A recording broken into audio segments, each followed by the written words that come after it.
కూర్చున్నా.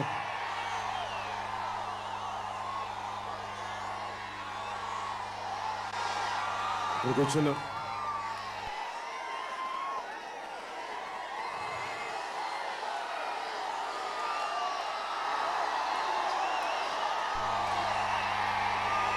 మబ్బుల్లో పరిగెత్తే పిడుగులైన నా జన సైనికులకి, నాన్నదమ్ములకి,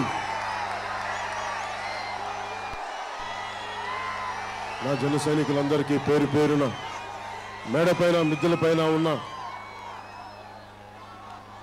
ప్రతి ఒక్కరికి, ముఖ్యంగా ఆడపడుచులకి, అక్క చెల్లెళ్ళకి, ప్రతి ఒక్కరికి నా హృదయపూర్వక నమస్కారాలు.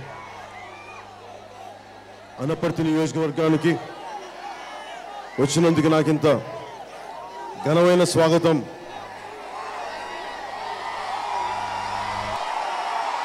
ఇచ్చినందుకు మీ అందరికీ పేరు పేరున నా హృదయపూర్వక ధన్యవాదాలు తెలియజేసుకుంటా ఉన్నాను.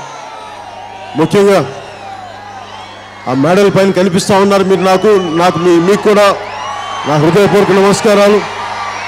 అక్కడ ఆ మేడ పైన, ఇక్కడ ఇక దూరంగా ఉన్న ప్రతి ఒక్కరికి పేరు పేరున ఈ జెండా తీసాను, ఈ ఫ్లాగ్ తీసాను.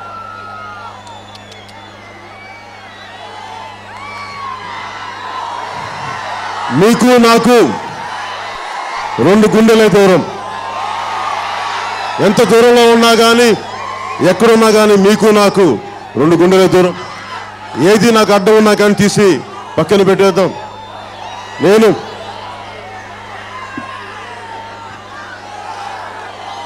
అనపర్తి నియోజకవర్గానికి వచ్చినప్పుడు చాలా సమస్యలు ఉన్నాయి. ముఖ్యంగా మన కేపీఆర్ కెమికల్ ఫ్యాక్టరీ గురించి సమస్య నా దృష్టిలో ఉంది. ఇబ్బందులు ఉన్నాయి, ఇవన్నీ మాట్లాడదాం.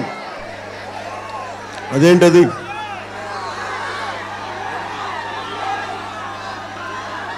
ఇక్కడ వీరంపాలెం గ్రామంలో ఏంటది?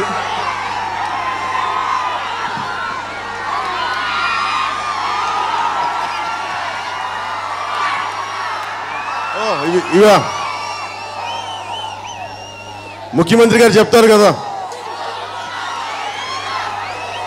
మేము వేసిన రోడ్లు మీద తిరుగుతూ, మేము కట్టిన ఇళ్లలో ఉంటూ, మేము కట్టించిన మురుగుదొడ్లో ఉంటూ మమ్మల్ని విమర్శిస్తున్నారని చెప్తున్నారు. మన వీరంపాలెం గ్రామంలో సింగపూర్ రోడ్లు ఎంత గొప్పగా ఉన్నాయో మనకు తెలుస్తూ ఉంది. ముఖ్యమంత్రి గారికి చెప్తాం, మీ రియల్ టైం గవర్నెన్స్లో ఎంత చక్కటి సింగపూర్ రోడ్లు వేశారో మా వీరంపాలెం గ్రామంలో. మోకాలు లోతుకి నీళ్లలో, మురికి నీళ్లలో చాలా చక్కటి రోడ్లు వేశారు.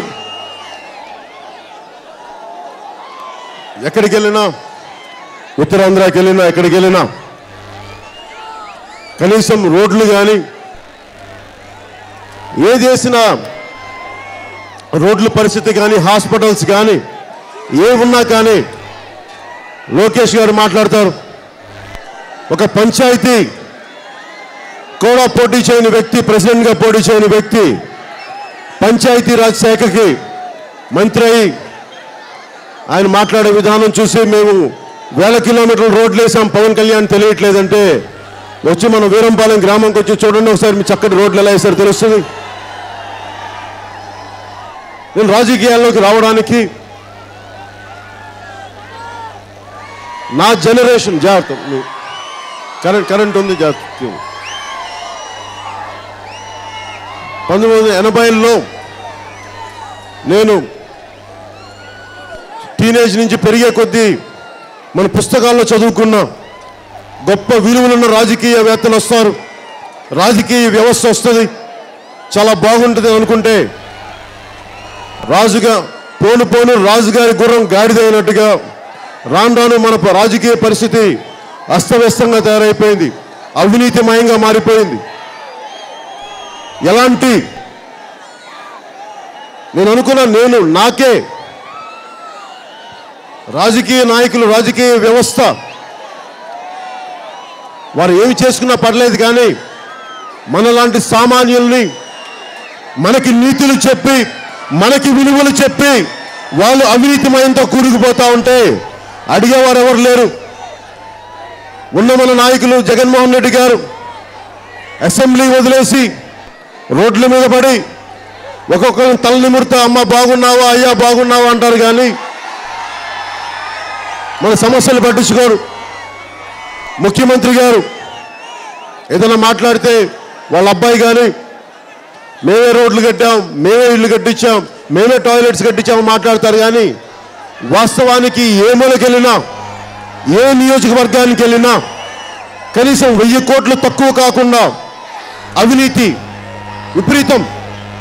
ఉదాహరణకి మన అనపర్తి గ్రామం, మనకి అనపర్తి నియోజకవర్గంలోనే మీకు తెలుసు మన కేపీఆర్ పరిశ్రమ ప్రతిపక్షంలో ఉన్నప్పుడు కేపీఆర్ అనే ఫెర్టిలైజర్స్ పరిశ్రమను రానివ్వు అని చెప్పిన వ్యక్తులే మళ్ళీ ఈ రోజున దాన్ని కొమ్ము కాస్తా ఉన్నారు. ముఖ్యమంత్రి గారు మాట్లాడరు, అడిగే వాళ్ళు ఎవరు లేరు. ఏ గ్రామానికి వెళ్ళినా ఏ నియోజకవర్గానికి వెళ్ళినా ప్రజల పక్షాన వహించే ఒక్కరు లేడు. ఒకవైపు తెలంగాణ విడిపోతున్నప్పుడు మనకి ఆంధ్రప్రదేశ్ని మన ఆంధ్రుల ఆత్మగౌరవాన్ని కాపాడే నాయకులు ఒక్కరు లేరు.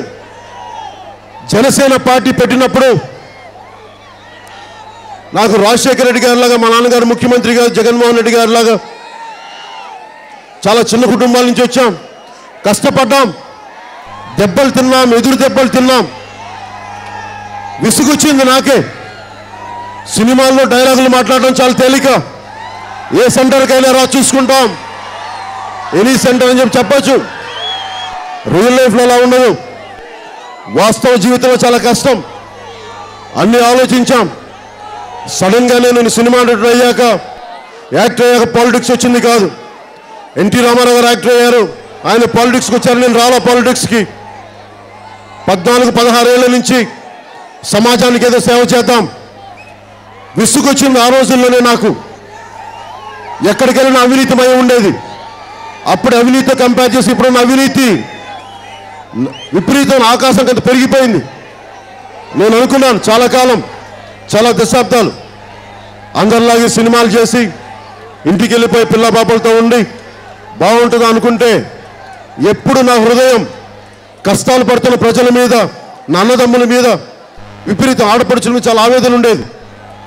ఏదైనా చేద్దాం నిలబడదామంటే ఆ టైంలో 2009లో అప్పుడున్న రాజకీయ పరిస్థితులకి సపోర్ట్ చేసి వెనకాల సపోర్ట్ చేస్తే సరిపోద్ది అని చెప్పి నేను పోటీ చేయలేదు. 2009లో నేను పోటీ చేయకుండా చాలామందిని, ఒక చిన్నపాటి స్కూటర్లు వేసుకొచ్చిన వ్యక్తులు కూడా మనం చిన్న చిన్న ఉద్యోగాలు వచ్చి ఈ రోజుకి అలా ఉండిపోతే ఆ రోజున మనకు సపోర్ట్ చేస్తామని చెప్పి స్కూటర్లో వచ్చిన వ్యక్తులు అవినీతితోటి 100 కోట్లు సంపాదించేశారు. ఉదాహరణకి కన్నబాబు లాంటి వ్యక్తులు, ఎమ్మెల్యేలు. నేను ఎందుకు కష్టపడుతున్నాను, ఎందుకు అందరూ అడుగుతారు. జనసేన పార్టీకి ఎందుకు తొందరగా నిర్మాణం జరగదు అంటే 2009లో నేను దెబ్బలు తిన్నాను, అవమానం పొందాం, అవమానం పాలయ్యాం, మాటలు పడ్డాం. మాటలు దేనికి పడ్డామంటే ఒక మంచి పని చేయడానికి, ఒక అవినీతి రహిత పాలన తీసుకొద్దాం, ఒక కేపీఆర్ పరిశ్రమని ఆఫ్ చేయాలంటే కాలుష్య నియంత్రణ మండలి లోబడి పరిశ్రమలు స్థాపించాలి. అది ఆక్వా పరిశ్రమలు కానీ ఏదైనా సరే కాలుష్య నియంత్రణ మండలికి లోబడి స్థాపించాలి. మాట్లాడే వాళ్ళు ఎవరు లేరు. ప్రతి చోట ఏ మూలకెళ్ళినా, ఏ జిల్లాలో ఏ మూలకెళ్ళినా ఏదో ఒక సమస్య. హాస్పిటల్స్ కానీ, ప్రాథమిక ఆసుపత్రులు కానీ, విద్య కానీ, వైద్యం కానీ, ఇవన్నీ చాలా బాధ కలిగించే అంశాలు. అట్లీస్ట్ నేను వచ్చి ఏదైనా చేద్దామనుకుంటే నా దగ్గర 1000 కోట్లు, నాకున్నదల్లా నా జన సైనికులే ఉన్నారు, నా దగ్గర ఎవరు లేరు. ఎవరన్నా వచ్చి, ముఖ్యమంత్రి గారు వచ్చి నీ దగ్గర ఏమున్నాయి, లోకేష్ గారు వచ్చి నీ దగ్గర ఏమున్నాయి, మా దగ్గర యంత్రాంగం ఉంది, మా దగ్గర 1000 కోట్లు ఉన్నాయి, మా తెలుగు తమ్ముళ్ళు అవినీతితో చేసే తెలుగు తమ్ముళ్ళు ప్రతి గ్రామంలో ఉన్నారు, నీకెవరు ఉన్నారంటే నాకు నా జన సైనికులు ఉన్నారు, నాకు నా అన్నదమ్ములు ఉన్నారు, నాకు నా అక్కపడుచులు ఉన్నారు, చాలు నాకు అది. వైఎస్ జగన్మోహన్ రెడ్డి గారు వచ్చి నీ పక్కన ఎవరున్నారు, మా నాన్నగారు ముఖ్యమంత్రి, మా దగ్గర చాలా బలగాలు ఉన్నాయి, దేన్నైనా ఎదుర్కొంటామంటే నాకు ఒకటే ఉంది, నన్ను ఆదుకుని ఆడపడుచులు ఉన్నారు, నన్ను హక్కును చేర్చుకుని అక్క చెల్లెలు ఉన్నారు, నన్ను ఓదార్చే తల్లులు ఉన్నారు, నాకు అది చాలు. ఒక కులాన్ని కానీ, ఒక మతాన్ని కానీ, ఒక ప్రాంతాన్ని కానీ నమ్ముకొని రాలేదు. మొన్న పాయికరావుపేటలో పొద్దున్నే చెప్తా ఉన్నాను, పోయినసారి ఉత్తరాంధ్ర నుంచి పర్యటనలో మీరు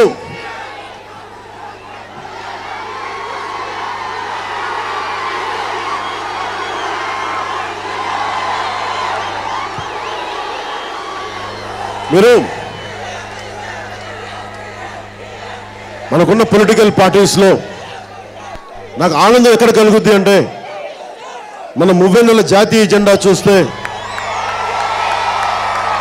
మీరు చెప్పండి, మీరందరూ చూస్తూ ఉన్నారు, ఇన్ని పొలిటికల్ పార్టీ మీటింగ్స్ జరుగుతున్నాయి, కులాల కోసం మాట్లాడే పార్టీలు ఉన్నాయి, మతాల కోసం మాట్లాడే పార్టీలు ఉన్నాయి, కానీ దేశం కోసం మాట్లాడే పార్టీలు ఎక్కడ ఉన్నాయి మన దేశంలో? ఇందాక దారిలో వస్తూ ఉంటే ఒక స్కూల్ దగ్గర 10 మువ్వెన్నెల మన జాతీయ జెండాలు తీసుకొచ్చి ఇలా పట్టుకుంటే నాకు చాలా ఆనందం కలిగింది, గుండె ఉప్పొంగింది. ఎవరున్నారు ఈ రోజుల్లో? ఎవరున్నారు మన నాయకులు? నాకు మన దేశం అంటే వల్ల మారిన ప్రేమ, అంత గొప్ప త్యాగాలు చేసిన దేశం ఇది. ఎంతోమంది ముస్లిం వీరులు, అనేక మంది కులాల నుంచి మతాల నుంచి విపరీతంగా కష్టపడి త్యాగాలు చేసి జాతీయ జెండాను సంపాదించుకున్నాం, దేశాన్ని సంపాదించుకున్నాం. నాకు విలువలు పడిపోతున్న రాజకీయ వ్యవస్థలో ఎవరెవరో చేసిన తప్పులకి ప్రజలు ఇబ్బంది పడతా ఉంటే, పాలకులు చేసిన తప్పులకి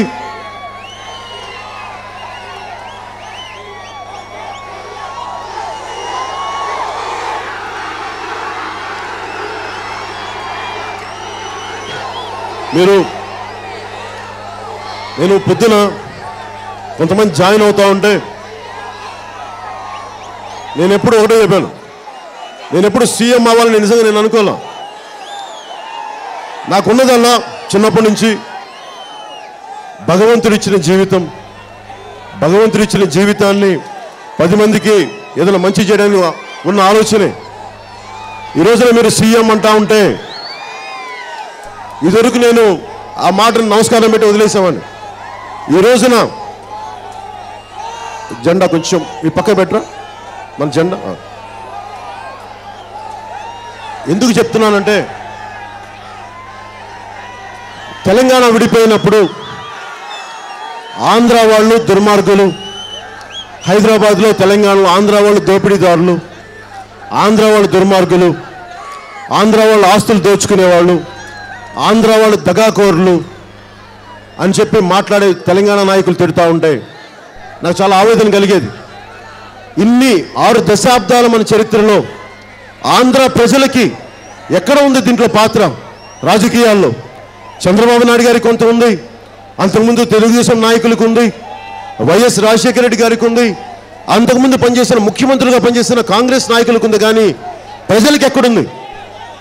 నేను ఒకటే విసుగొచ్చింది, ప్రాంతీయతతోటి మన ఆంధ్రాలో ఉన్న దళితుల్ని కానీ, ఆంధ్రాలో ఉన్న బీసీ కులాలని కానీ, ఆంధ్రాలో ఉన్న అగ్ర కులాలని కానీ, ఆంధ్ర ముస్లిమ్స్ని కానీ, ఆంధ్ర క్రిస్టియన్స్ని కానీ వేరుగా తెలంగాణలో మాట్లాడుతుంటే, ఒకే దేశంలో ఒకటే ప్రాంతంలో ఉమ్మడి రాష్ట్రంగా ఉన్న చోట మనల్ని ద్వితీయ శ్రేణి పౌరులుగా మాట్లాడుతూ ఉంటే మనం చెయ్యని తప్పుకి చాలా ఆవేదన కలిగించింది. ఇలాంటి పరిస్థితుల్లో ఇప్పుడున్న చంద్రబాబు గారికి కానీ, ముఖ్యమంత్రి చంద్రబాబు గారికి కానీ, ప్రతిపక్ష నాయకుడు జగన్మోహన్ రెడ్డి గారికి కానీ, ఆంధ్ర వాళ్ళని తిడుతుంటే తెలంగాణ నాయకుల్ని మీరు ఆంధ్ర వాళ్ళని తిడితే మేము ఊరుకోవని చెప్పిన దమ్ము ధైర్యం వీళ్ళిద్దరికీ లేదు, ఇద్దరికీ లేదు. నేను ఎందుకు మాట్లాడగలనంటే, నాకు ఎక్కువ ఉన్నది, నేను ఎక్కువ పెరిగింది తెలంగాణలోనే, స్టార్టప్ వచ్చింది తెలంగాణలోనే. అక్కడ నాకు ఏ మూలకెళ్ళినా మన జన సైనికులు లేని గ్రామం లేదు తెలంగాణలో. నేను మాట్లాడగలిగాను. నాలో స్వార్థం లేదు. నేను వారిని కోరుకుంది ఒకటే, ప్రజల్ని పాలకుల్ని వేరు చేసి మాట్లాడండి. ఇంత నేను ధైర్యంగా మాట్లాడితే ఆ రోజున నా మీద దాడి చేయడానికి సిద్ధమయ్యారు చాలామంది 2014లో హైదరాబాద్లో మాట్లాడుతున్నప్పుడు. కానీ నేను తీసుకున్న ఆలోచన విధానం తెలంగాణ ప్రజలు కూడా హర్షించారు. ఇలాగా ఆంధ్ర ఆత్మగౌరవాన్ని కాపాడలేని వ్యక్తులు, ముఖ్యమైన మన ప్రతిపక్ష నాయకులు జగన్మోహన్ రెడ్డి గారిని ఎందుకు సపోర్ట్ చేయలేదంటే, ఆంధ్రుల ఆత్మగౌరవాన్ని కాపాడలేని వాడు ఆంధ్రప్రదేశ్కి ముఖ్యమంత్రి కాలేడు, కుదరదు. అలాగే ఆంధ్ర అనుభవం ఉంది, 4 దశాబ్దాల అనుభవం ఉంది. మా తెలుగుదేశం పార్టీ తెలుగు జాతి ఆత్మగౌరవాన్ని కాపాడే వాళ్ళం, ఆంధ్రుల ఆత్మగౌరవాన్ని కాపాడుతామంటే నేను వాళ్ళకి సపోర్ట్ చేశాను. అలాంటి ఆంధ్రుల ఆత్మగౌరవాన్ని కాపాడాల్సిన ముఖ్యమంత్రి గారు ఈ రోజున ఏ పార్టీ అయితే మనల్ని విడగొట్టిందో, ఏ పార్టీ అయితే ఆంధ్రుల్ని హైదరాబాద్లో తెలంగాణలో ద్వితీయ శ్రేణి పౌరులుగా చీకొట్టించబడిందో ఆ పార్టీకి వెళ్ళి సపోర్ట్ చేస్తా ఉన్నారు. తెలుగుదేశం నాయకులకి, ముఖ్యమంత్రి గారికి, నారా లోకేష్ గారికి, తెలుగుదేశం ముఖ్యులకి అందరికీ నా ప్రశ్న ఒకటి, అనపర్తి నుంచి మీకు తెలుగు జాతిని, మీ ఎంపీలని కొడుతుంటే మీకు పౌరుషం రాదా? మీకు పట్టుత్వం లేదా? తెలుగు జాతి పౌరుషం లేదా? ఆంధ్రుడి పౌరుషం లేదా? మీకు సిగ్గు లేదా? శరం లేదా? లజ్జ లేదా? మీకు చిత్తగొట్టించుకుంటా ఉంటే, అరే పవన్ కళ్యాణ్ పౌరుషం వచ్చింది, తెలుగుదేశం ఎంపీలు తిడతా ఉంటే సిగ్గుండాలి మీకు. వెళ్ళి కాంగ్రెస్ నాయకులు కాళ్ళు పట్టుకున్నారు, రాహుల్ గాంధీ కాళ్ళు పట్టుకున్నారు, రాష్ట్రాన్ని అడ్డంగా విడిగొట్టిన వాళ్ళ కాళ్ళు పట్టుకోవడానికి మీకు సిగ్గు లేదా? మీకు పౌరుషం లేదా? మీకు అరే మా అన్నని కాదని వచ్చాను, మా అన్నని కాదంటాను, మీరు వెళ్ళి కాంగ్రెస్ కాళ్ళు పట్టుకోవడానికి. నేను మా అన్నయ్యని కాదని నేను ఎందుకు వస్తాను బయటికి? రాష్ట్ర ప్రజల కోసం సొంత అన్నని కాదనుకొని వచ్చాను. సొంత కాంగ్రెస్లో ఉన్న అన్నని కాదనుకొని వస్తే ఈ రోజున తెలుగుదేశం నాయకులు, ముఖ్యమంత్రి గారు వెళ్ళి కాంగ్రెస్ వాళ్ళు కాళ్ళు పట్టుకుంటారా? మీరు నీచంగా సిగ్గుండాలి మీకు.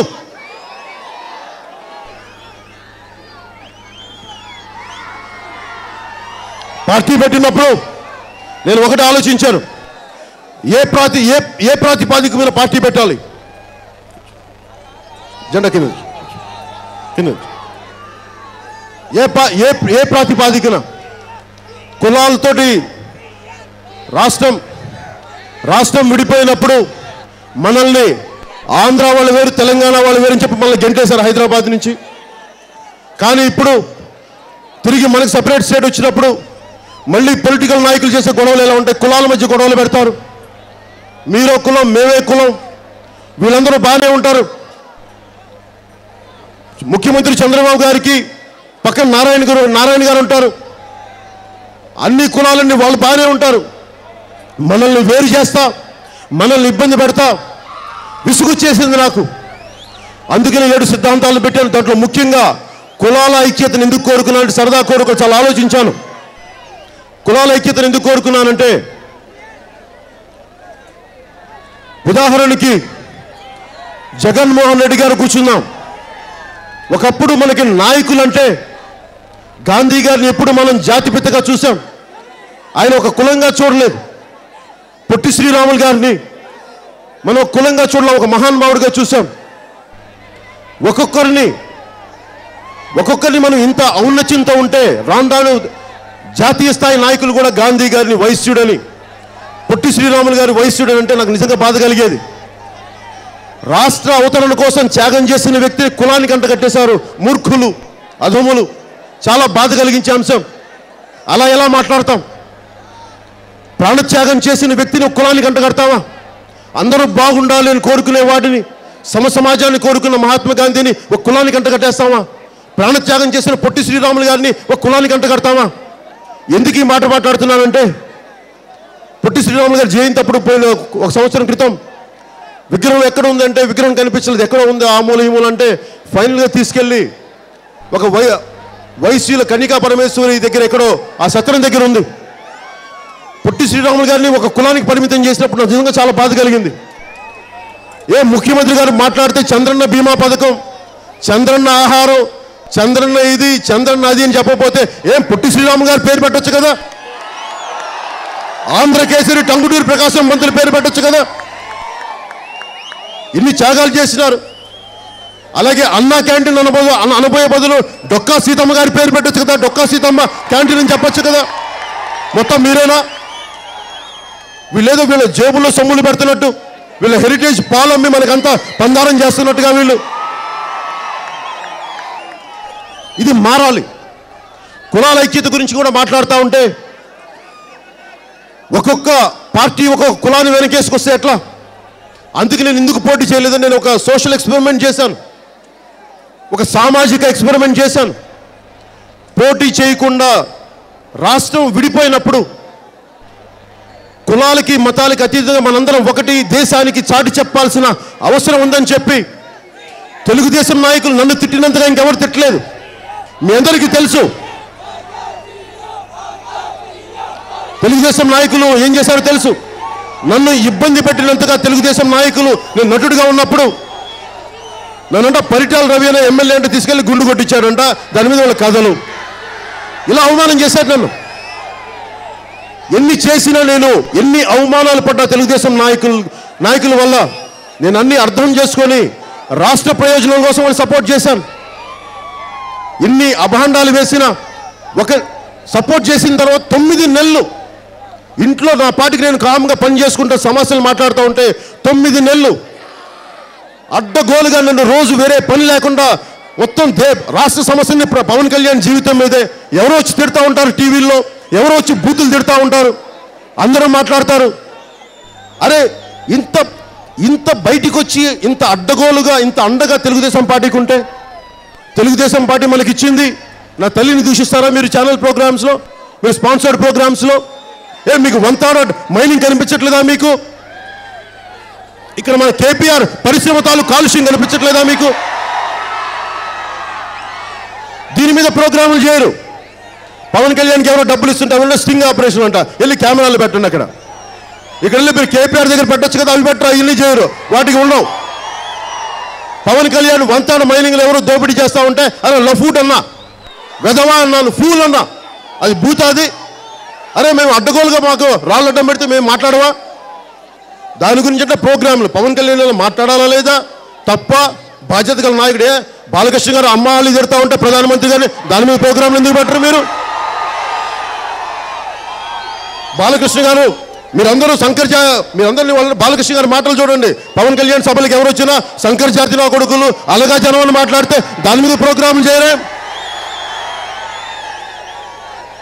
ప్రధానమంత్రి గారు నేను కూర్చోబెట్టి బాలకృష్ణ గారు అమ్మాలి బూతులు తిడతా ఉంటే దాని మీద ప్రోగ్రాములు చేయరా? పవన్ కళ్యాణ్ మీకు అలుసుగా ఉన్నాడా? పవన్ కళ్యాణ్ మీకు చులకనగా ఉన్నాడా? మీకు మెత్తగా కనిపిస్తాడన్నా, మంచిగా ఉంటాడన్నా? తోలు తీస్తాం, పిచ్చి పిచ్చి వేషాలు వేశారని గుర్తుపెట్టుకోండి. మాట్లాడతాం, మంచిగా ఉంటాం, మర్యాదిస్తాం, భుజం కాస్తాం, పిచ్చి పిచ్చి వేషాలు ఇస్తే కింద నుంచి కోళ్ళు దోస్తాం, జాగ్రత్త మర్చిపోకండి. కులాల ఐక్యతను ఎందుకు మాట్లాడానంటే, అరే చిన్నప్పటి నుంచి నేను బాధలు పడ్డాను. నాకు చిన్నప్పుడు కులాలు తెలియవు, మా తల్లిదండ్రుల వల్ల పెంచలా. ఒక కులంలో పుడతాం, అది మన చాయిస్ ఎక్కడుంది, ఏ కులంలో పుట్టాలో, మనం ఏ రంగు ఉండాలో, ఏ హైట్ ఉండాలో మనకి చాయిస్ ఎక్కడుంది? మనకి భగవంతుడు మన పర్మిషన్ అడిగి తీసుకున్నాడా? నేను మాల కులంలో పుట్టాలా, లేదంటే మాదిగల కులంలో పుట్టాలా, లేదంటే కాపుల్లో పుట్టాలా, లేదంటే రెల్లి కోస్తుల్లో పుట్టాలా? నాకు ఎక్కడ చాయిస్ ఉంది? అరే నాకు చాయిస్ ఉండాలి, నేను ఏ కులంలో పుట్టినా నేను అందరినీ సమానంగా చూడగలనే విఘ్నత ఉందా లేదా అనేది నేను ప్రశ్నించుకున్నాను తప్ప. అందుకనే నేను కులాల ఐక్యతను ఎందుకు పెట్టానంటే, జగన్మోహన్ రెడ్డి గారు మాట్లాడితే నేను దళిత కులాలకు అండగా ఉన్నానంటారు, ఎస్సీ కులాలకు అండగా ఉన్నానంటారు. మరి మీ ఇడుపులపై ఎస్టేట్లో మరి అన్ని అసైన్ భూముల్ని అడ్డగోలుగా దోచేస్తే మరి మీకు ఎక్కడుంది ప్రేమ? ఎస్సీల మీద, మీరు దళితుల భూముల మీద ఎక్కడుంది ప్రేమ? మీకు ఇలా కూర్చోబెట్టి వంతాడలో ఇంత అడ్డగోలుగా గిరిజనుల మీద దోపిడీ చేస్తుంటే మీరు అసెంబ్లీకి వెళ్ళి ఎందుకు మాట్లాడరు? ఇక్కడ కేపీఆర్లో ఇంత దారుణమైన కాలుష్యం జరుగుతుంటే దీని గురించి ఎందుకు మాట్లాడరు మీరు? శ్రీకాకుళంలో తిట్లీ తుఫాన్ వస్తే అక్కడ బాధితులు పరామర్శించకుండా మీరు వెళ్ళి విజయనగరం నుంచి వెనక్కి వెళ్ళిపోతారు. ఏదంటే నాకు కోడి కత్తి గుచ్చుకుంది, గాయమైంది, పొడి చేశారు కోడి కాలు కట్టే కత్తితోటి అంటే ఏం మాట్లాడతావు రాజకీయ వ్యవస్థను చూస్తుంటే విసుగు వచ్చింది వీళ్ళందరిని చూస్తే. అరే నాకు మాట్లాడితే జగన్మోహన్ రెడ్డి గారిని అంటే మొన్న ఎవరినో ఒక అశోక్ గజపతి రాజు గారిని మన ఉత్తరాంధ్రలో ఒక మాట అన్నా. నేను అసలు ఫస్ట్ ఆయన ఏమల్లా, ఆయన ఒక రోజు మాట్లాడుతూ ఉంటే స్పెషల్ కేటగిరీ స్టేటస్ గురించి పవన్ కళ్యాణ్ ఇలా అన్నాడు కానీ ఢిల్లీలో ఎవరో జర్నలిస్టులు అడిగితే ఆయన అంటాడు, who is Pawan Kalyan, I don't know him, who is he అంట. ఎవరు ఆయన అంట. అవునయ్యా, మీరు గద్దెలెక్కిన తర్వాత మమ్మల్ని మర్చిపోతారు, పల్లకి మోసే వాళ్ళు మీరు మర్చిపోతారు. రేపు పొద్దున పల్లకీలు కోలు దోస్తే అప్పుడు తెలుస్తే మేము గుర్తొస్తాం అప్పుడు మీకు. నాకు అనిపించింది అంటే నేను అది అయిపోయిన తర్వాత ఒక రోజున ఏదో మీటింగ్లో ఆయన బంధువులు అంటే ఒక అబ్బాయి, ఏమంటే మీరు అశోక్ గజపతి రాజు గారు అంటే నాకు చాలా బాధ కలిగింది, మీరు మా పెద్దలంతా బాధపడ్డారంటే నేను చెప్పాను, నేను అశోక్ గజపతి రాజు గారిని ఆయన నా పక్కన లేరు.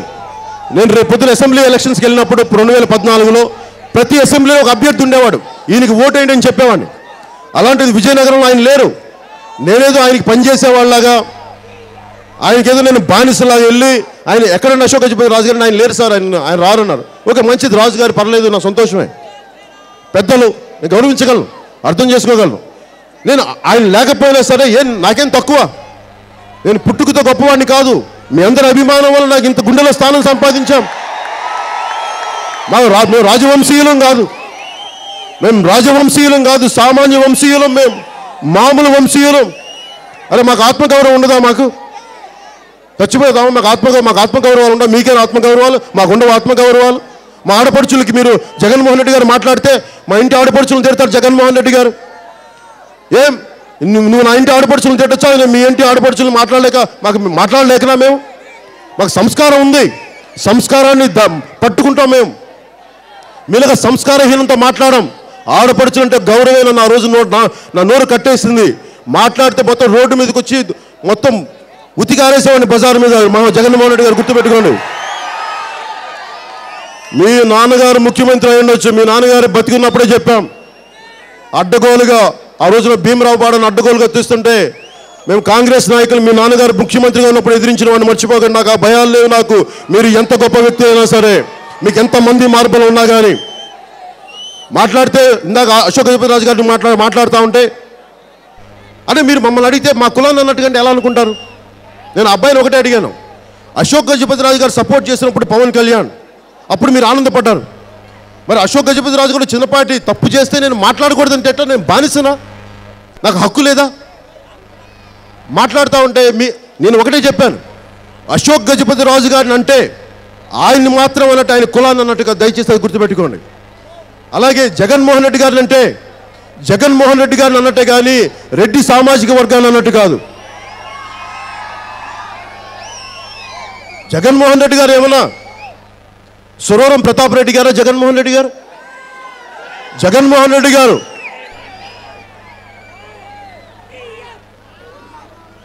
తరిమేల నాగిరెడ్డి గారా? జగన్మోహన్ రెడ్డి గారు. రావి నారాయణ రెడ్డి గారా? పుచ్చలపల్లి సుందరరామిరెడ్డి గారా? పుచ్చలపల్లి రామచంద్రారెడ్డి గారా? జగన్మోహన్ రెడ్డి గారు. వాళ్ళు జైలుకి వెళ్ళారు, ఈయన జైలుకి వెళ్ళారు, కరెక్టే. అది మా సాపత్యం అంటే కుదరదు, అలా కుదరదు, తప్పది. నేను చిన్నప్పుడు నెల్లూరులో పెరిగాను. ప్రజా వైద్యశాల ఉండేది మాకు పుచ్చలపల్లి సుందరయ్య గారిది. ఆయన ఎంత గొప్ప ఆయనంటే నాకు కులం ఉండకూడదని చెప్పి రెడ్డి అనే పేరుని తీసేసిన మహానుభావుడు. ఆయనకి మేము మోకరిల్లుతాం, ఆయన దండం పెడతాం. ఆయన స్ఫూర్తితోనే నాకు ఎప్పుడు మా ఇంట్లో నా కులం, మాకు సర్నేమ్స్ లేవు మాకు మా ఇళ్లలో. మా నాన్నగారు కమ్యూనిస్ట్ అవ్వడం వల్ల. తరిమేల నాగిరెడ్డి గారు తాకట్లో భారతదేశం రాసినప్పుడు వీళ్ళందరూ రావి నారాయణ రెడ్డి గారు జైలుకి వెళ్ళినప్పుడు వీళ్ళందరూ వెళ్ళింది జైలుకి, దెబ్బలు తింది, ప్రజలందరూ బాగుండాలి, వెనుకబడిన వర్గాలు బాగుండాలని చెప్పి దానికి వెళ్ళారు జైలుకి. జగన్మోహన్ రెడ్డి గారు వెళ్ళి ఇలాగ డబ్బులు అభియోగాల మీద ఆయన జైలుకి వెళ్ళలేదు, 1,00,000 కోట్లు దోచేశారని చెప్పి జైల్లో పెట్టలేదు. వాళ్ళు ప్రజల హక్కుల కోసం పోరాడుతూ జైలుకి వెళ్ళిన రావి నారాయణ రెడ్డి గారు గొప్పవాళ్ళు. మేము వారికి గౌరవిస్తాం. వారిని అంటే మీరు బాధపడాలి కానీ కూర్చోబెట్టి జగన్మోహన్ రెడ్డి గారిని అంటే మా సామాజిక వర్గం దెబ్బతిందంటే ఎవరికి పట్టుకో మేము. పవన్ కళ్యాణ్ అంటే పవన్ కళ్యాణ్ సామాజిక వర్గాన్ని తిట్టినట్ట? పవన్ కళ్యాణ్ తిట్టినట్టు. నేను తప్పులు చేశాను, పొద్దున్న తిట్టే హక్కు మీ అందరికీ ఉంది. నేను తప్పు చేశాను, 100% మిమ్మల్ని నిలదీసే హక్కు ఉంది. కూర్చోబెట్టి మా ఇంట్లో వాళ్ళు నేను వచ్చిన కులం నుంచి బాధపడతానంటే ఎట్లా? అలా కుదరదు. ఎవరు ఏమైనా సరే, ఏ కులస్తులైనా సరే, మీరు ఏ కుల ఏ మతస్థులైనా సరే, ఏ కులమైనా సరే, మీరు గుర్తుపెట్టుకోవాల్సి ఉంది, మీరు భారత రాజ్యాంగం పరివ్యూలో వస్తారు. భారత రాజ్యాంగం ఫ్రేమ్వర్క్లో వస్తారు. మీరు భారత రాజ్యాంగం ఏమి చెప్పబడిందో దానికి అనుగుణంగా లోబడి మీరు పని చేయకపోతే ఖచ్చితంగా మీరు ఏమైనా సరే ప్రజా వ్యతిరేక పనులు చేస్తే ఖచ్చితంగా మేము నిలదీస్తాం, మాట్లాడతాం, మిమ్మల్ని ఎదుర్కొంటాం.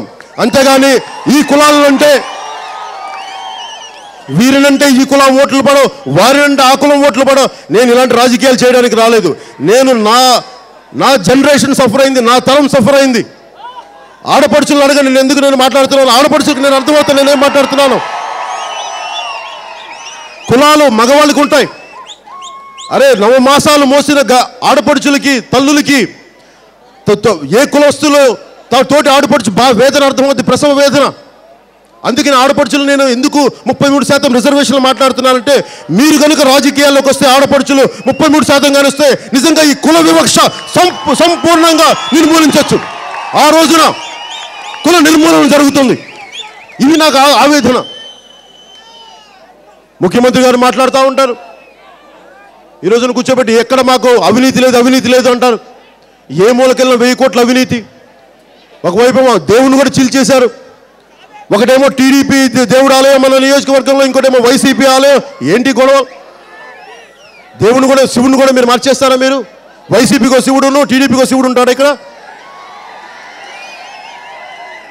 శివుడు గురించి వీళ్ళకి తెలియదు. దక్షయజ్ఞం చేసినప్పుడు ఆ శివుడి సంగతి తెలియదు, అందరినీ తొక్కి వదిలేస్తాడు శివుడు. అది వీళ్ళకి తెలియదు. వీళ్ళకి నేను కోరుకుంటుంది కూడా, ఏ పార్టీ అయినా సరే, ఎవరైనా సరే, మీరు రాజ్యాంగ పరివ్యూలో వస్తారు, రాజ్యాంగ ఫ్రేమ్వర్క్లో వస్తారు. ముఖ్యమంత్రి గారు మాట్లాడితే ఈ రోజున నిన్న ముస్లిం మతస్థులతో మీటింగ్ చేశాను. నేను కోరుకుంటుంది కూడా మీ అందరికీ, మీరు నెక్స్ట్ జనరేషన్ పిల్లలు, మీరందరూ యువతున్నారు ఇక్కడ. నేను నా తల్లి సాక్షిగా, నా బిడ్డల సాక్షిగా చెప్తున్నాను, నేను బతికుండగా, నా కంఠంలో ప్రాణం ఉండగా ఆంధ్రప్రదేశ్ని కుల రాజకీయాలు చేస్తే చూస్తూ కూర్చునే వ్యక్తిని కాదు. నేను కులాలకి మతాలకు అతీతంగా నేను రాజకీయాలు నడిపే వ్యక్తిని. ఈ రోజున ఉదాహరణకి మన కేపీఆర్ పరిశ్రమ నిజంగా ముందుకెళ్తే కాలుష్యం అగ్రవర్ణాలకు ఒకలాగా, బీసీలకు ఒకలాగా ఉంటుందా, దళితులకు ఒకలా ఉంటుందా? కాలుష్యం గాలి కలుషితం చెంది అందరం పోతాం, అందరం చచ్చిపోతాం గాలి కలుషితం చేస్తే.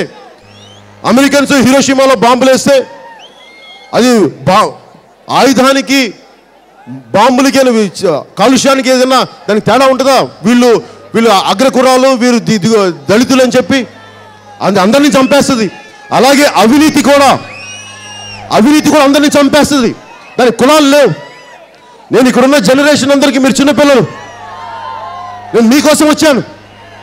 నేను దెబ్బ తిన్నా కానీ ఎందుకు వచ్చానంటే, అరే విలువలు చచ్చిపోతున్న రాజకీయాల్లో తిరిగి విలువలు తీసుకురావడానికి వచ్చాను రాజకీయాల్లోకి, ఓట్లు అడగడానికి కాదు. నేను ఒకటే మాట్లాడాను నేను ముస్లిం మతస్థులతో కూడా. ముస్లిం మతస్థుల మీద ఎవరన్నా సరే, మీరు భారతీయ జనతా పార్టీ నాయకులు ఇలా చేశారు అలా చేశారని ఒకటే చెప్పాను ముస్లిం మతస్థులకి. మీ మీద ఎవరన్నా దాడి చేస్తే దానికి ఆయుధం పట్టుకొని బయటకు వచ్చే వ్యక్తులతో పవన్ కళ్యాణ్ మొదట నిజంగా ముస్లింల మీద దాడి జరిగితే. అలాగే నేను ముస్లిం మతస్థులు కూడా ఒకటే చెప్పాను, ప్రతి కులంలో కూడా మీరు ఎవరిని వెనకేసుకొస్తున్నారు అది చాలా ముఖ్యం. ఏ కులమైనా కావచ్చు, అవినీతిని అన్యాయాన్ని చేసే వాళ్ళని మీ ఫిగర్ హెడ్గా పెడితే మనందరం, నేను కోరుకుంటున్నది కూడా, నేను ముస్లిం మతస్థులు కూడా చెప్పాను, కొంతమంది ఎప్పుడు కూడా ముస్లిమ్స్ది మోడరేట్ వాయిస్ బయటికి రావాలి, ఇంటలెక్చువల్స్ మేధావులు బయటికి రావాలి, ఆడపడుచులు రావాలి బయటికి, వారి గొంతు వినిపించదు. ఎంతసేపు కూర్చోబెట్టి హిందూ దేవుళ్ళ విగ్రహాలు ధ్వంసం చేయండి, వారు వస్తే ఏమైపోద్ది? కేవలం వారి మాట వినిపిస్తే మనకి ఏమనిపిస్తుంటే, ఒక ముస్లిం ఇంతే అనుకుంటారా అని చెప్పేసి నేను వారికి ఒకటే విన్నవించాను, మీరు కూడా మీ మతంలో తప్పులు ఎవరైనా మాట్లాడితే, వేరే మతాల మీద దాడి చేస్తుంటే మీరు ఖచ్చితంగా ఖండించాల్సిన అవసరం ఉందని చెప్పాను. అలాగే మీ మీద ఎవరైనా సరే ఏ స్థాయి వ్యక్తి అయినా సరే మీ మీద దాడి జరిపితే ఆయుధం పట్టుకొని కర్ర పట్టుకొని మీకు అండగా నేను రక్షకుడుగా ఉంటాను, నేను బాడీ గార్డ్లా ఉంటాను మీకు. అలాగే అన్ని కులాల్లో కూడా మీరు ఎవరి వెంట ఉన్నారనేది చాలా ముఖ్యం. నేను కూడా మీరు అందరినీ చూడండి, 2019 ఎలక్షన్స్కి దాదాపు 9 నెలలు జైల్లో ఉన్న జగన్మోహన్ రెడ్డి గారు ముఖ్యమంత్రి అవ్వాలా, లేదంటే నేను పొద్దున సభలో అంటా ఉన్నారు, ముఖ్యమంత్రి గారు ఊసరు వెళ్ళిలా మారిపోతూ ఉంటారు రంగులు. ఒకరోజు ఆయనే స్పెషల్ కేటగిరీ స్టేటస్ అవసరం లేదంటారు, ఒకరోజు ఆయనే మోడీ గారిని దేవుడు అంటారు, ఒకరోజు మళ్ళీ ఆయనే దుర్మార్గుడు అంటారు. మీకు ఇలా మాటలు మార్చే వ్యక్తి కావాలా, లేదంటే మొదటి రోజు నుంచి ఒకటే మాట మాట్లాడుతున్నాం, మేము తెలుగుదేశం పార్టీ నాయకులు సపోర్ట్ చేస్తున్నాం, భారతీయ జనతా పార్టీకి సపోర్ట్ చేస్తున్నాం, వీరు పని చేయకపోతే నేను వచ్చి నిలదీస్తానని చెప్పాను, మాట మీద నిలబెట్టుకున్నాను, మాట మీద వచ్చాను, ఈరోజు మీ ముందున్నాను. మీకు ముగ్గురు జగన్మోహన్ రెడ్డి గారా, చంద్రబాబు గారా, పవన్ కళ్యాణ్, అది 2019లో మీరు తెలుసుకోండి.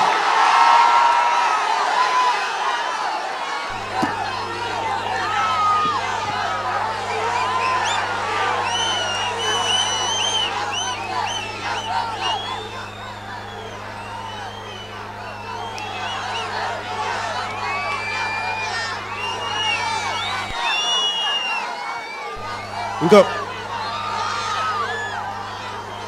ముఖ్యంగా ఉదాహరణకి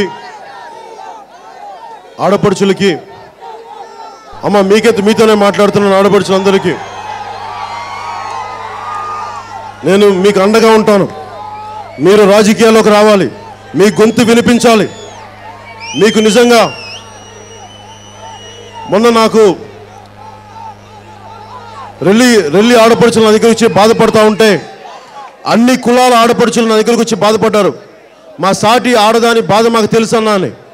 అలా మీరు కనుక రాజకీయాల్లో మీ గొంతు బలంగా ఉంటే నిజంగా ఇంత అవినీతి కానీ ఇంత దోపిడీ కానీ ఉండదు. అందుకని 33% రిజర్వేషన్లో మీరు ముందుకు రావాలి, మీరు రాజకీయాల్లోకి రావాలి, మార్పు మీరు తీసుకురావాలి.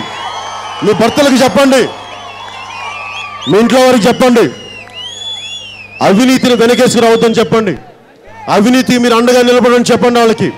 మేము జనసేనతో మీరు ఎలా ఉన్నారో చెప్పండి, మేము సభకి వెళ్ళాం, మేము ప్రభావితం చెందామని చెప్పండి, మీరు అండగా ఉండండి. అలాగే దివ్యాంగులకు కానీ, మనకి ఏ మూలకి వెళ్ళినా దివ్యాంగులు చాలా ఉన్నారు. అలాంటి దివ్యాంగులకి జనసేన వారి బాధ్యత తీసుకుంటుంది. వారికి కావాల్సిన పెన్షన్లు కానీ, వారికి కావాల్సిన ఇల్లు కానీ మేము అందంగా కట్టించి పెడతాం. అలాగే పారిశుద్ధ కార్మికులైన నా రెల్లి అన్నదమ్ములకి, ఆడపడుచులకి నేను మీకు అండగా ఉంటాం. మీకు కావాల్సినంత చక్కని సదుపాయాలు, శ్రమకు తగ్గ జీతం 8,000 ఇస్తా ఉన్నారు. జనసేన రాగానే మీకు 18,000 తీసుకొచ్చే బాధ్యత నేను పారిశుద్ధ కార్మికులకు నేను మీకు అండగా ఉంటాం. అలాగే మిమ్మల్ని అందరి చెత్తని ఊడుస్తూ మీరు మురికి కుప్పంలో ఉండేట్టు నాకు ఏడుపు వచ్చింది. అందుకని మీకు గాలి వెలుతురుగా ఉండే ప్రశాంతమైన ఇళ్ళు, మీ బిడ్డలకి చక్కటి విద్యా వ్యవస్థ ఇవన్నీ నేను కల్పిస్తాను జనసేన ప్రభుత్వం ద్వారా. అలాగే ముఖ్యంగా ఇంతమంది యువత ఉన్నారు. నేను ఒకటే మాట మాట్లాడుతున్నాను. మొన్న వెళ్తే ముఖ్యమంత్రి మాట్లాడితే ఉద్యోగాలు ఇవ్వరు. ఇందాకే వచ్చారు 2,600 ఎస్ఐ పోస్టులు, ఇంకొన్ని 13,000 కానిస్టేబుల్ పోస్టులు ఉంటే అన్నీ పూర్తి చేస్తామని చెప్పిన వాళ్ళు 350 పోస్టులకి ఇది ఇచ్చారు. ఇవి చూస్తే ముఖ్యమంత్రి ఉద్యోగాలు క్రియేట్ చేస్తానన్న వాళ్ళు ప్రభుత్వంలో ఉద్యోగాలు ఉండి కూడా ఉద్యోగాలు ఇవ్వలేకపోతున్నారు. అలాగే DCIకి టీచర్ల కోసం పెడితే ఆ ఉద్యోగాలు లేవు. ఉద్యోగాల గురించి మాట్లాడే వాళ్ళు ఎవరు లేరు.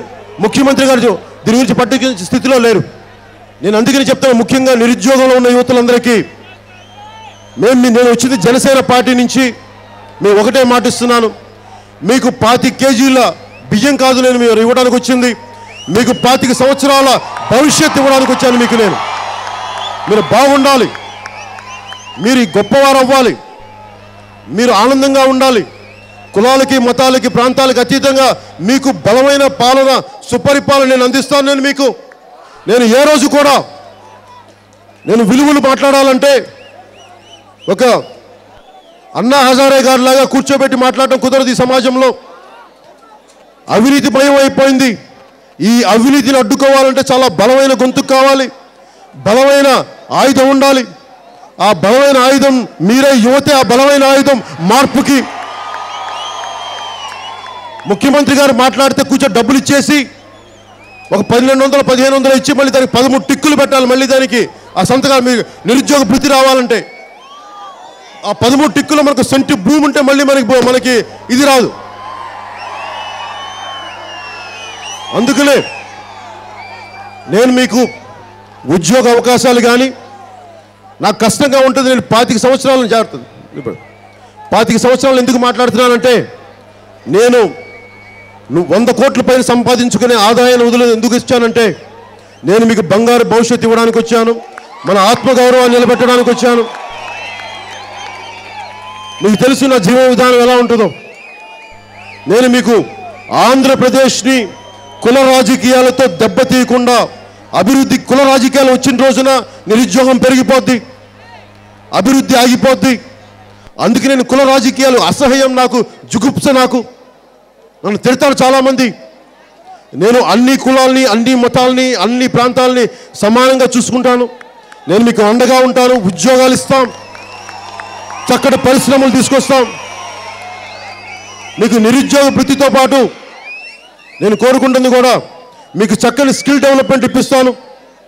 మీకు టూరిజంలో కానీ, మీరు పారిశ్రామికవేత్తలుగా కానీ, మీకు సాఫ్ట్ స్కిల్స్ కానీ, మీకు ఉపాధి అవకాశాలు, మీకు జీవితాన్ని ఇచ్చే ఒక స్కిల్స్ నేను డెవలప్ చేసే పరిశ్రమలు నేను స్థాపిస్తాను. ట్రైనింగ్ సెంటర్స్ పెడతాను. మీరు బాగా చదువుకోండి. మీకు చదువు వద్దనుకుంటే నాలాగా నేను కూడా ఇంటర్మీడియట్ ఆపేశాను, మీకు తెలుసు కదా. కాకపోతే నాదైన స్కిల్స్ నేర్చుకున్నాను. నేను ఒకటే మీకు చెప్తా ఉన్నాను, అన్నప్పటి నుంచి అవినీతి రహిత పాలన నేను మీకు అందిస్తాను. దుర్మార్గం లేని పాలన అందిస్తాను. ఆడపిల్లలకి, ఆడపడుచులకి కొమ్ము కాచే, ఆడపిల్లల్ని సంరక్షించే ప్రభుత్వాన్ని స్థాపిస్తాం. నాకు ఈ రోజున 2019లో అలాగే రైతులకు కూడా, రైతు కష్టాన్ని అర్థం చేసుకున్న వాడిని, ఒక చిన్నపాటి సెంటు భూమిలో వరి పండించిన వాడిని, ఎంత కష్టమో తెలుసు. మట్టి శక్తిని అవగాహన చేసుకున్న వాడిని, మట్టిలో శ్రమను గుర్తించిన వాడిని, అలాగే మట్టిలోంచి కస్తూరిని తీసే రైతు తాలూకు స్వేదాన్ని అర్థం చేసుకున్న వాడిని, ఆ రైతన్నలకు చెప్తా ఉన్నాను.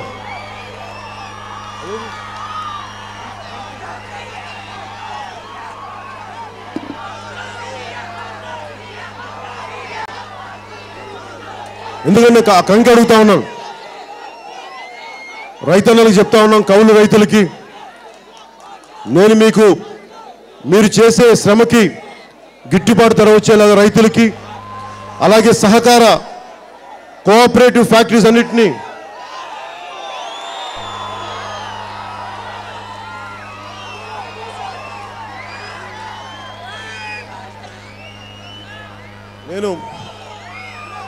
నేను ఈ వరి కంకుల్ని, ఈ వరిని పట్టుకొని వరి తల్లి సాక్షిగా చెప్తా ఉన్నాను, రైతన్నలకి మేము అండగా ఉంటాం. మీకు గిట్టుబాటు ధర లభించేలా చేస్తాం.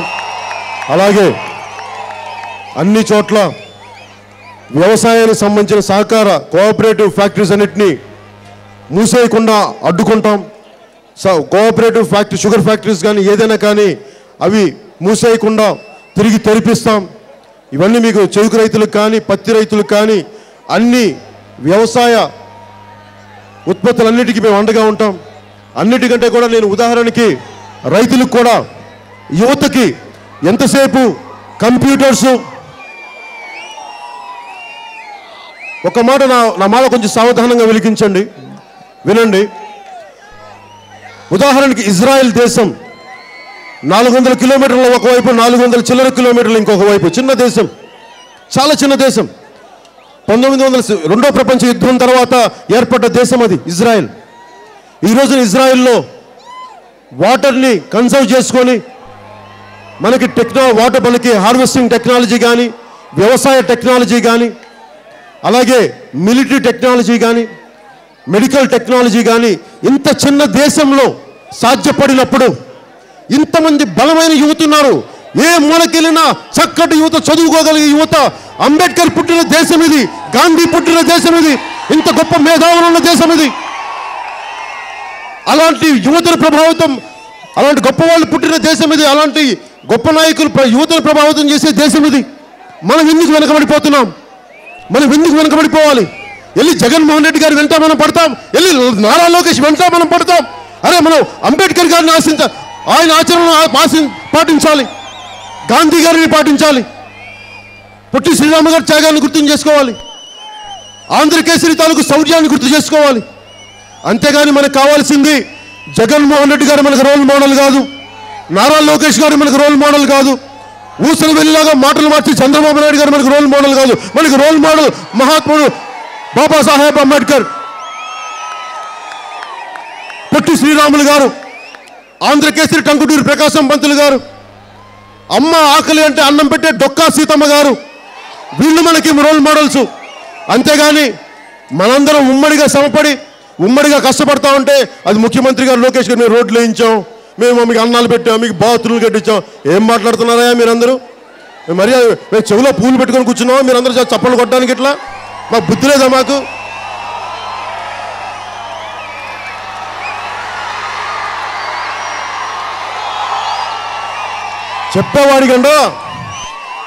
చెప్పేవాడికి వినేవాడు లోకం అంట. అలా నారా చంద్రబాబు గారు, నారా లోకేష్ గారు ఏం చెప్తే మేము వింటూ ఉంటాం. అలా అయిపోయింది మన బతుకు. మనం ఒకటే చేద్దాం, మన చేతిలో మన దగ్గర జగన్మోహన్ రెడ్డి గారి దగ్గర మన వేల కోట్లు లేవు, నారా చంద్రబాబు గారి దగ్గర మొత్తం ఆర్గనైజేషన్ లేదు, మన దగ్గర ఒకటే ఒకటి ఉందమ్మా, మన దగ్గర ఒక వేలు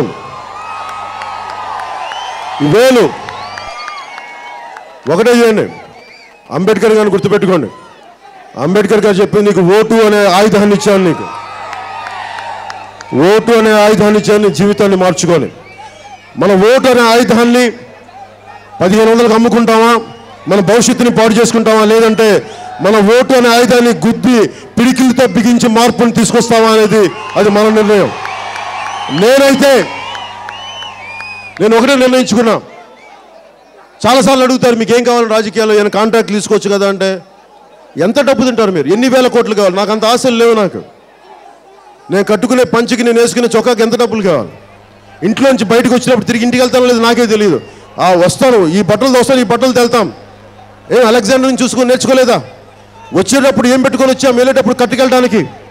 నారా లోకేష్ గారికి ఏమో డబ్బులు పిచ్చేయండి, వేల కోట్లు పిచ్చేయండి మీకు. చంద్రబాబు గారికి డబ్బులు పిచ్చేయండి మీకు. జగన్మోహన్ రెడ్డి గారు డబ్బులు పిచ్చేయండి మీకు. ఏం చేసుకుంటారు మీరు? వేల కోట్లు ఏం చేసుకుంటారు? ఒక్క నోట్ల రద్దుతోటి మొత్తం డబ్బులు పోతాయి మీకు. అందుకని నేను కోరుకుంటుంది కూడా మీకు అవినీతి రహిత పాలన అందిస్తాను.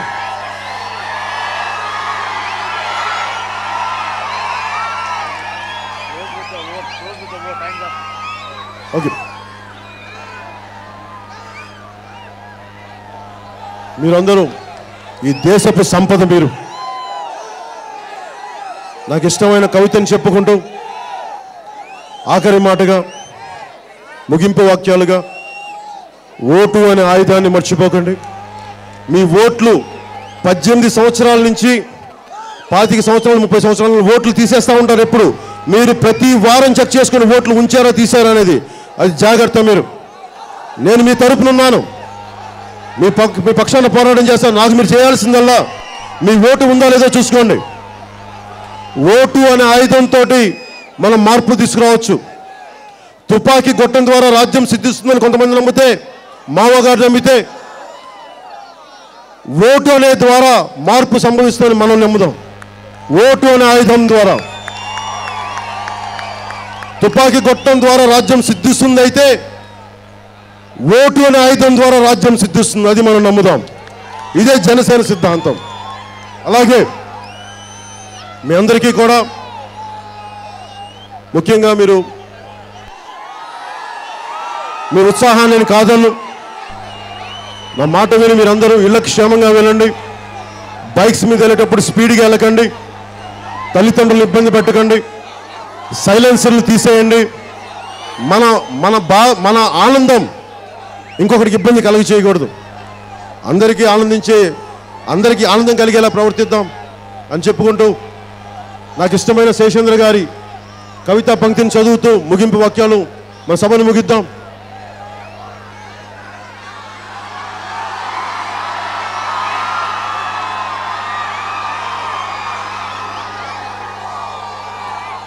యువతరానికి ఏ సంపద విడిచిపెట్టాం? యుద్ధము, రక్తము, కన్నీరు తప్ప, గాయాలు, బాధలు, వేదనలు తప్ప, కలలు కలలు కలలు కలలు తప్ప, పిరికితనం, మోసం తప్ప.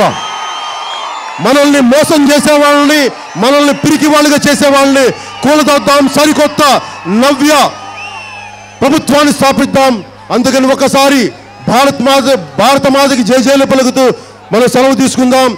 భారత్ మాతా కీ జై హింద్.